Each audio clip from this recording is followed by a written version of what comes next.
Pessoal, eu já falei para vocês que o jogo político mundial não é brincadeira e quando entra aqui no Brasil é mais pesado ainda. Desde novela mexicana, dorama, que tem bilionário que mora nos Estados Unidos brigando com o juiz da corte. Agora a gente vai falar do 007, do James Bond, né? Você sabia que o governo Bolsonaro foi espionado pela Rússia durante os 4 anos de gestão? E só parou a espionagem depois que o Lula assumiu aqui no Brasil? Você não sabia, não? Pois é, o jornal Metrópolis vai contar isso para você. A ABIN identificou um espião russo numa embaixada de Brasília. Foi o que disse a Folha de São Paulo. O espião russo fingia ser diplomata na embaixada Rússia em Brasília e saiu do Brasil em 2023 após ter sido identificado pela ABIN. Vamos lá. A Agência Brasileira de Inteligência, ABIN, identificou um espião russo se passando por diplomata da Embaixada da Rússia em Brasília. Segundo a agência, o integrante de um dos serviços russos de inteligência visava cooptar brasileiros como informantes. Identificado como Sergei Alexandrovich Shuminov, o espião russo deixou o Brasil em julho de 2023, após o setor de contra-inteligência da ABIN descobrir a real atuação dele no país. A saída ocorreu a pedido do governo da Rússia. A informação é do jornal A Folha de São Paulo. Pois é, a Folha de São Paulo trouxe essa informação. Olha só o fio da meada, que loucura. O governo Bolsonaro ia começar em 2019. Antes de 2019, entra esse espião russo dentro da embaixada, ainda em 2018, antes do Bolsonaro assumir. Ele fica toda a gestão do Bolsonaro, todinha, mandando informações do Brasil para a Rússia. Quando termina a gestão do Bolsonaro e entra a gestão do Lula, misteriosamente o pessoal da BIM sabe que ele é um espião e ele sai do Brasil. Então, será que eles já não sabiam? Ou seja, a esquerda já não sabia, ou vamos dizer até outros setores mais poderosos do Brasil já não sabiam disso, contavam com a ajuda da China e da Rússia, e pode-se dizer até da China também, para monitorar o Bolsonaro esse tempo todo. Quando eles entraram, não, esse aqui a gente já sabe que é espião, manda para fora. A própria Rússia, não, pode mandar de volta para mim. Não teve consequência, não foi preso, não teve conflito, não pediu nenhuma ação contra ele, nada. Chama a atenção ou não chama a atenção? Ah, senhores, é o Brasil, né? Então, vocês acham, sinceramente, que esse cara não foi infiltrado pela esquerda ali dentro com o apoio da Rússia? É para você ver o nível do quanto o Brasil é interessante para esses países e o quanto o jogo internacional fica focado aqui dentro. Pois é, vocês já tomaram aí uma percepção do que o Bolsonaro enfrentou nos 4 anos de gestão dele. Até espionagem da Rússia o homem teve direito aqui, né? Mas vamos lá. Outra publicação agora que envolve o Bolsonaro também. O Bolsonaro publicou de manhã nas suas redes sociais o seguinte: a Polícia Federal concluiu que eu não molestei a baleia, mas o IBAMA me dá 20 dias para se defender com um boleto de R$ 2.500 de multa. Ô, perseguição sem fim. É o que escreveu o Bolsonaro. E aqui ele cita o boleto com a multa, mesmo a PF entendendo, não, ele não molestou a baleia, não atentou a baleia, mas a multa chegou, né? Afinal, é o Bolsonaro, né? Se fosse outra pessoa aí, podia fazer o que quisesse, né? Mas é Bolsonaro. Bolsonaro tem que levar porrada mesmo, né? Segundo aí os órgãos brasileiros. Vamos lá. Outra publicação, a Bia Kicis que publicou. O Romeu Zema bateu um bolão agora. Mandou abrir um processo contra o servidor público por antissemitismo e ele provavelmente vai ser expulso.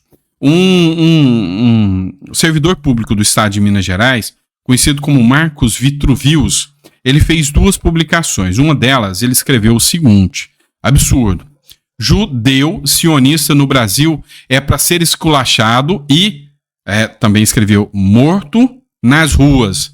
Ainda chegará esse momento que nenhum de vocês estará vivo aqui no Brasil. Então, assim, é uma fala totalmente antissemita, pregando o fim de um povo aí, né? O fim dos judeus.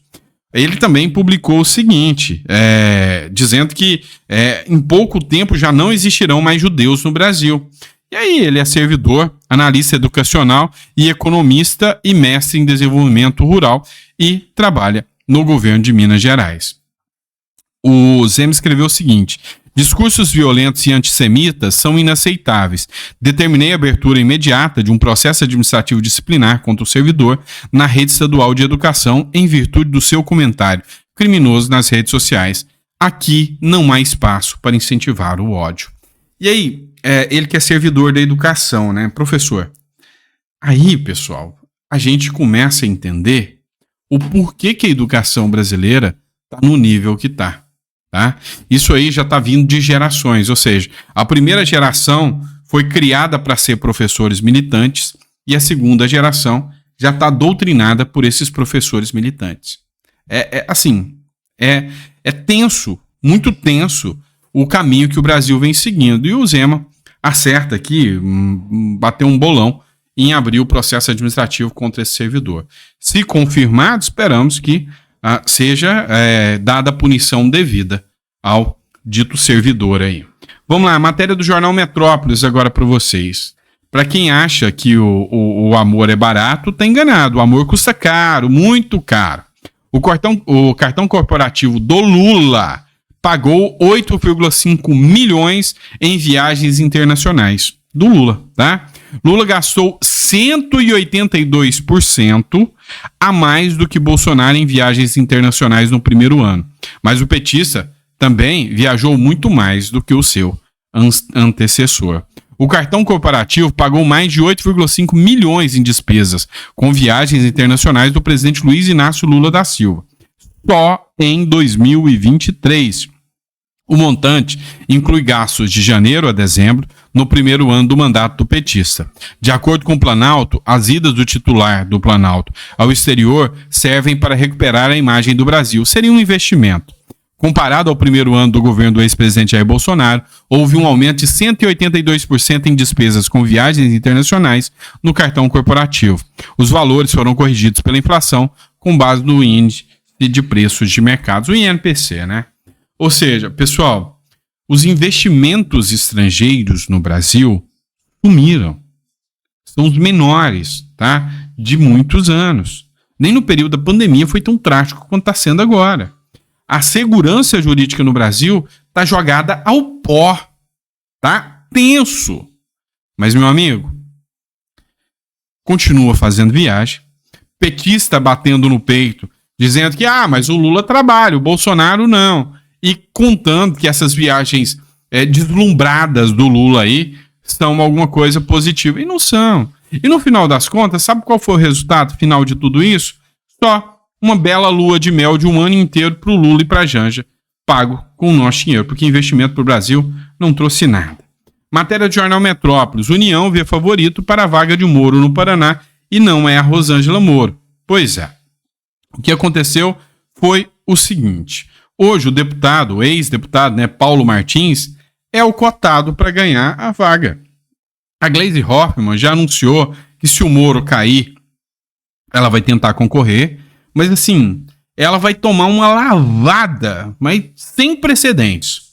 Sabe, é insano, é imoral pensar que a Gleisi Hoffmann teria capacidade de vencer o Paulo Martins. O Paulo Martins hoje ele trabalha com o Ratinho Júnior.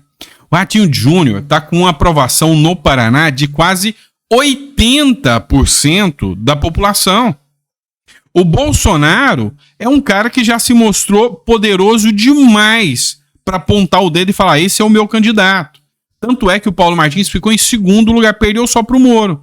A Lava Jato ainda era um sentimento muito forte, muito poderoso dentro de Curitiba e do Paraná. Então, assim, o Moro era um herói nacional e ainda era um herói dentro do Paraná. Te garanto que se fosse hoje, depois do primeiro ano de atuação do Moro como senador, o Moro não teria ganhado essa. Porque, infelizmente, como político, ele deveria ter ficado como juiz, tá? É fato. Mas, se vem uma nova disputa, essa vaga já é do PL. Então não dá nem para falar o contrário. O Paulo Martins tem um amplo apoio com os dois maiores nomes de votos do Paraná, o Ratinho Júnior e o Bolsonaro, apontando o dedo para o Paulo Martins. Acabou. Não tem para outra história, tá? Então, provavelmente, se acontecer do Moro cair, que está sendo um belo de um centrão ali, foi esculachado pelo ministro Alexandre de Moraes e ficou caladinho. Então, se o Moro cair, vai entrar um cara do PL, um cara que vai chutar o balde e partir para cima, tá? Vai fazer oposição, que é o Paulo Martins. Será que é vantajoso para o Lula? Sei não, hein? Talvez eles até voltem atrás e desistam de tirar o Moro. Mas se bem que tem um gostinho de vingança nessa história aí, né? Vamos lá. Governo do amor, governo da liberdade, só que não, né? Olha só, tem o Pedro Artursi, é um desses rapazes, acho que é do MBL, deve ser do MBL. E o MBL agora tá numa vibe de eu vou questionar. Vai dar merda ainda, vai? Escuta o que eu tô te falando. Essa pegada do MBL em busca de like vai dar merda ainda. O que eles estão fazendo? Estão entrando dentro das universidades, estão entrando dentro das manifestações do Lula e começando a questionar o povo lá dentro. Tá errado, eu não concordo. Por que eu não concordo? É uma manifestação da esquerda. É manifestação da esquerda?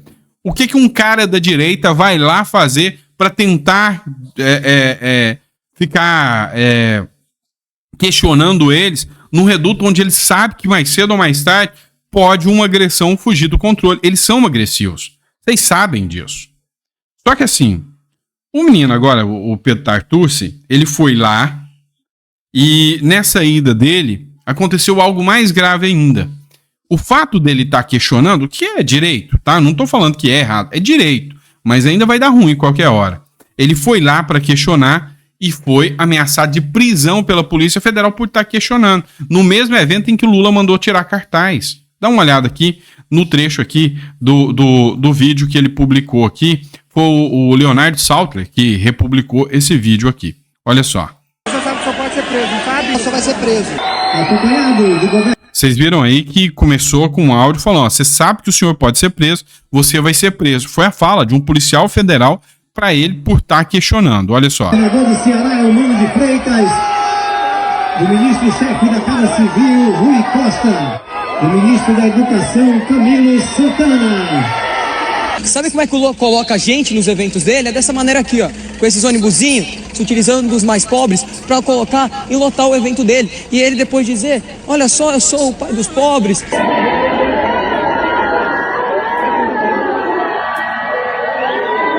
Gritar, xingar, o senhor vai ser preso. Não, eu sou delegado da Polícia Federal, ele é policial federal, também da Policial Federal. Fomos expulsos do evento do PT e eu fui ameaçado de prisão pela Polícia Federal apenas por exercer o meu direito democrático. Sequer nem consegui fazer isso, porque eles me reconheceram. E assim que reconheceram, me ameaçaram de prisão. Falaram: se você questionar, você vai ser preso. Eu não consegui questionar o presidente da República, Luiz Inácio Lula da Silva, um presidente que se esconde atrás de milhares de seguranças. O contato é impossível. Eles impediram um jovem nordestino questionar o presidente a respeito dos cortes no Bolsa Família. Eles impediram um jovem nordestino questionar uma obra da Transnordestina, essa daqui, ó, que está atrasada em 14 anos e custou o triplo do valor. E você sabe muito bem por quê? Porque eles temem o nosso trabalho. E você sabe muito bem também que eu estou sofrendo ameaça de morte, que eu estou sofrendo ameaça de prisão por confrontar o petismo. Por isso eu preciso que você compartilhe esse vídeo com o máximo de pessoas possíveis e também me siga, porque eu não vou parar e eu não tenho medo dessa corja. Vamos lá, pessoal. O canal é do Pedro Artursi, tá? Eu usei o vídeo dele. É como eu disse, eu admiro a coragem desse menino. É um menino novo, dá pra perceber. Mas isso ainda vai dar ruim, tá? Então, assim, ele mesmo falou que tá sendo ameaçado de morte. E não brinque, eles têm capacidade pra isso. Um delegado da Polícia Federal falou: se você gritar ou questionar, eu vou te prender. Cara, e prende mesmo. E prende mesmo.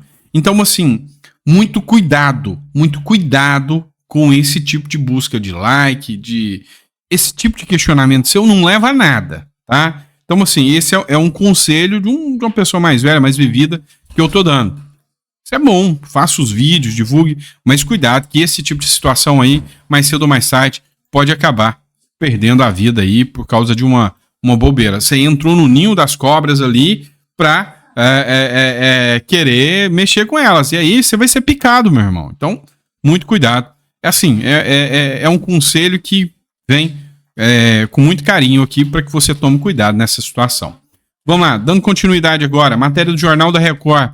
Supremo Tribunal Federal concluiu o julgamento e rejeita o papel das Forças Armadas como poder moderador. Ou seja, já era o óbvio, né? É lógico que o Supremo Tribunal Federal jamais permitiria a retirada do poder deles, entregando o poder moderador ao Supremo Tribunal Federal. Tá, a grande questão é um dos princípios, é um dos artigos invocados pelo Bolsonaro na suposta tentativa de golpe que eles tanto falam? Sim, é. Então, se o Supremo precisou dar interpretação ao caso, precisou votar para mudar a interpretação do caso, e o texto existe na Constituição com a defesa de muitos juristas sobre a possibilidade de uma intervenção militar com base no artigo 142. Foi legal? Cá entre nós, senhores, o discurso aqui não bate. Então, assim, se o Supremo precisou levar semanas de discussão para selar o assunto, é porque a discussão existia no meio jurídico. E agora, eles vêm com esse discurso de golpe, de não sei mais o quê. E sabe, esse discurso aí não está, em momento algum, convencendo as pessoas. Essa é a grande verdade dos fatos, tá? Então, assim, não está convencendo, tá? Mas agora, o Exército Brasileiro, enfim, está declarado aí não apto a fazer intervenção com base no artigo 142, depois da interpretação do Supremo Tribunal Federal ao artigo. Ponto. Agora sim, tá? Com a decisão do Supremo Tribunal Federal que decidiu, e a decisão dele deve ser cumprida, agora sim, depois da interpretação, o Exército não tem aptidão. Tá certo? Entendeu? Tá certo. Então é isso. Então não tem mais o que discutir, tá bom? Pessoal, eu volto 9 horas, tem mais conteúdo para vocês. Obrigado por estar conosco, é sempre um prazer estar aqui com vocês, poder discutir, poder bater um papo aqui com vocês. E a gente volta, tá? Com mais conteúdo. Provavelmente às 9 horas a gente vai ter alguma informação aí a mais, alguma coisa relevante sobre o caso aí do Elon Musk para vocês. Fechou? Abraço, pessoal, fiquem com Deus e até o próximo editorial.